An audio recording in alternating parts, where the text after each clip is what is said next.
Chers amis, bonjour. Nous sommes le vendredi 6 octobre 2023. Il est 9 heures. Quelques news de l'Arménie, de l'Artsakh et de la diaspora arménienne. Marianne, donc, je vous ai présenté hier des titres de la presse française, hein. Beaucoup de médias qui parlent de l'Arménie et de l'Artsakh.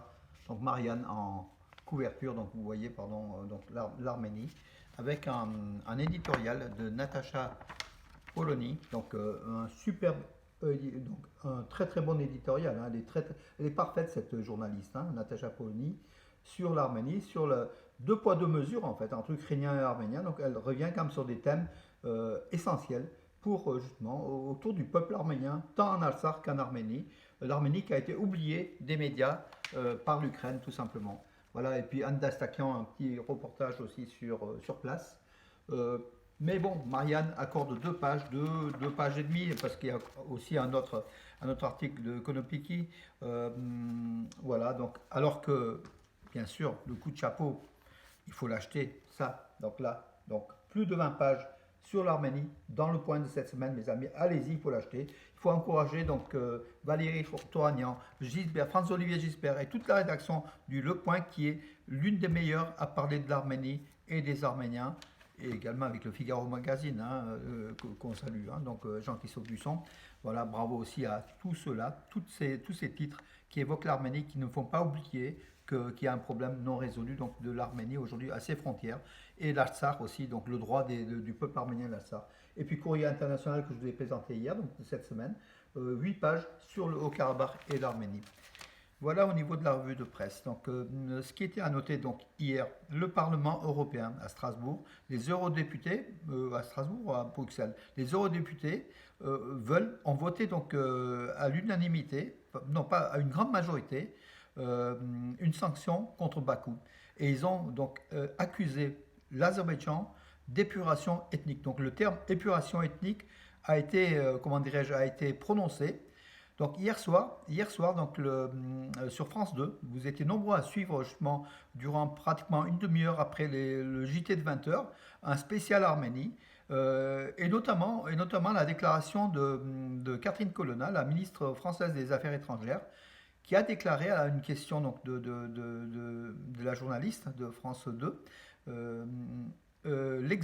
qui a déclaré l'exode au Haut-Karabakh ressemble à une épuration ethnique. Donc elle n'a pas dit que c'est une épuration ethnique, mais elle a dit que ça ressemble, voilà, et que c'est, elle a utilisé d'autres termes aussi, hein, par ailleurs, Catherine Colonna, et elle est un peu, comment dirais-je, elle ménage un petit peu aussi la diplomatie française, mais voilà, le mot a été prononcé, donc ça ressemble à une épuration ethnique.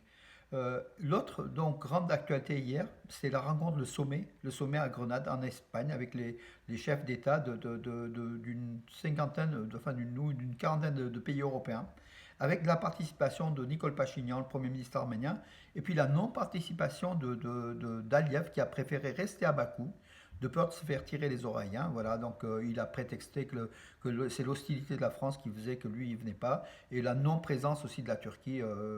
Erdogan serait malade. Enfin bon, voilà.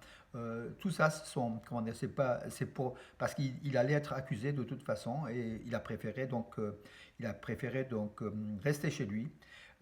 Alors, donc suite à donc le Pachinian a rencontré pratiquement tous les chefs, enfin beaucoup de chefs d'État importants, dont donc le chancelier allemand, le président français bien sûr, Charles Michel, le président du Conseil de l'Europe, et il a donc discuté bien sûr de la situation au Haut-Karabakh et de la frontière de l'Arménie. Voilà, donc aussi des discussions. Mais malheureusement, il n'y a pas eu de, comment dirais-je, de sanctions prononcées contre l'Azerbaïdjan. D'ailleurs, le président français, Emmanuel Macron, a dit que les sanctions contre l'Azerbaïdjan seraient contre-productives. Pourquoi contre-productif? Voilà, un pays dictatorial n'obéit ne s'arrête qu'aux sanctions. Alors, on ne comprend pas l'attitude d'Emmanuel Macron qui laisse encore une chance à l'Azerbaïdjan. C'est cette chance qu'on a trop longtemps laissée durant 3 ans qui a fait que l'Azerbaïdjan a attaqué donc une nouvelle fois l'Artsakh. Voilà, moi je ne suis pas d'accord, donc une sanction serait productive et que si on ne laisse pas de sanctions contre l'Azerbaïdjan, elle va continuer, l'Azerbaïdjan, à encaisser les pétrodollars du gaz russo-azéri, hein, que Bakou vend à l'Europe, qui sont de l'ordre de 15 milliards d'euros par an aujourd'hui et qui vont passer jusqu'en 2027 à 30 milliards d'euros, de quoi financer encore un effort important de guerre contre l'Arménie et contre le Zangezur, le sud de l'Arménie.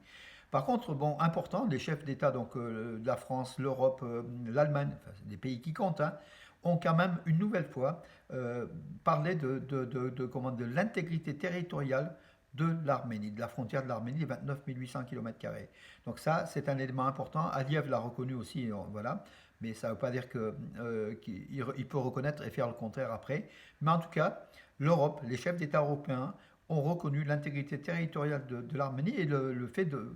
C'est une mise en garde contre Bakou, contre toute attaque de ce territoire souverain de l'Arménie. Voilà, c'est quand même un gain diplomatique important. C'est d'ailleurs l'équipe de Pachinian a dit qu'à Grenade, il y a eu un gain diplomatique important. En fait, voilà, on a gagné sur tous les tableaux, c'est ce qu'ils disent.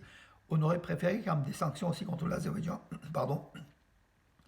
Bien que bien que l'Europe, le Parlement européen, donc hier qui a parlé d'épuration ethnique, qui a entériné le mot épuration ethnique, désire des sanctions. Donc on verra dans les jours qui viennent s'il y a des sanctions contre l'Azerbaïdjan. Moi je pense que seule la sanction face à une dictature peut faire bouger les choses. Pardon, excusez-moi. Voilà mes amis, donc aujourd'hui c'est un peu décevant l'attitude de Macron, mais en tout cas on ne peut pas reprocher à la France sa diplomatie, sa force et puis son soutien derrière l'Arménie. D'ailleurs, Catherine Colonna a hier une nouvelle fois parlé de la livraison d'armes à l'Arménie.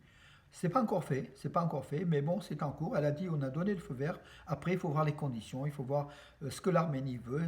En tout cas, ce sont des armes de défense pour protéger les frontières de l'Arménie, les frontières souveraines de l'Arménie.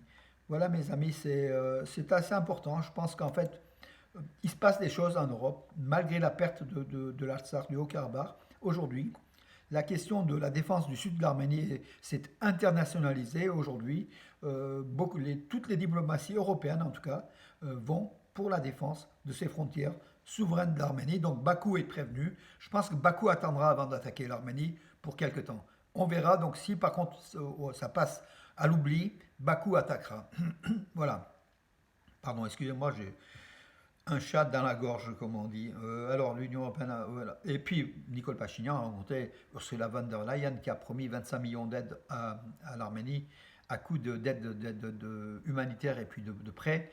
Von der Leyen essaye de se faire oublier par rapport au contrat qu'elle a signé avec Aliyev à Bakou en 2021 et qui a affirmé qu'Aliyev était un partenaire fiable. Voilà, Ursula von der Leyen, elle sait qu'elle est fortement critiquée, elle sait que les Arméniens et beaucoup de parlementaires européens veulent que l'Union européenne arrête de s'approvisionner auprès de l'Azerbaïdjan le gaz qui a le goût du sang arménien, un gaz russe et azéri mélangé, qui a le goût du sang arménien. Donc voilà, donc celui-là a saupoudré avec Pachinian.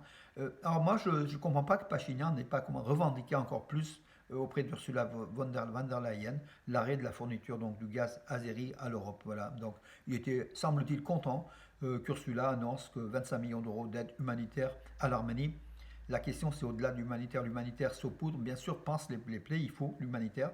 Mais l'humanitaire cache aussi. En donnant de l'humanitaire, on fait oublier autre chose. Et ce qu'on fait oublier autre chose, c'est l'armement de l'Arménie. C'est l'armement de l'Azerbaïdjan qui sera prête dans son opération pantouranienne d'attaquer l'Arménie à tout moment pour faire une jonction avec la Turquie via le Nakhitchevan.